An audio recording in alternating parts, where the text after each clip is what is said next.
खासदार राहुल गांधी यांचा नवाच दावा। अनेक ठिकाणी न सांगताच मतदारांची नावं कापली। देशभरातील विविध मतदारसंघातील तपशील केला सादर। किरीट सोमय्यांकडून घुसखोरांना दणका। मालेगाव इथं घुसखोरांविरोधात 5 गुन्हे दाखल। मुख्य निवडणूक आयुक्त मतचोरांची पाठराखण करताय, खासदार राहुल गांधी यांचा आरोप। उत्तर प्रदेश पोलिसांची कारवाई। अभिनेत्री दिशा पटानीच्या घरावर गोळीबार करणाराचं एन्काउंटर। गाझियाबाद चकमकीत दोघे गुंड ठार। गुजरातेत बसून काँग्रेस मतदारांचीच नावं गायब झाली। खासदार राहुल गांधी यांचा दावा। आयोगानं आठवडाभरात उत्तर द्यावं, राहुल गांधी यांचा आग्रह। इतिहासकार गजानन भास्कर मेहेंदळे निवर्तले। शिवइतिहास अभ्यासकातील गुरुतुल्य व्यक्तिमत्व हरपलं। मराठी माणसाच्या संपत्तीत ठाकरेंची लुडबुड का? संपत्तीतली ठाकरेंची लुडबुड उपेंद्र पावसकरला नापसंत।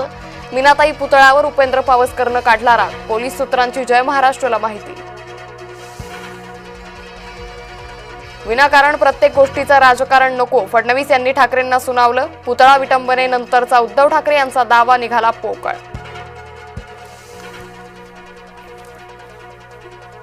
नासक्या विचारांचा माणूस नासकच काम करणार। मनोज जरांगेंची भुजबळांवर मर्यादा सोडून टीका।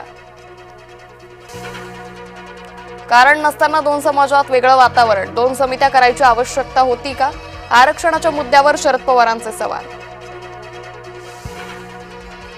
प्रभादेवी पुलाच्या पाडकामामुळे रेल्वे सेवेत व्यत्यय। महारेलची मध्य आणि पश्चिम रेल्वेकडे 82 ब्लॉकची मागणी।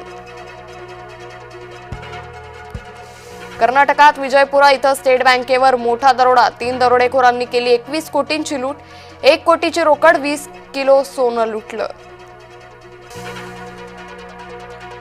बीड अहिल्यानगर रेल्वे सेवा सुरू। मराठवाडाकरांचं स्वप्न पूर्ण। मुख्यमंत्री उपमुख्यमंत्र्यांनी दाखवला हिरवा झेंडा। पंतप्रधान मोदींमुळेच रेल्वेचं स्वप्न पूर्ण। मोदींनी 10 वर्षात 21,000 कोटी रुपये दिले। मुख्यमंत्री फडणवीसांकडून मोदींचं कौतुक।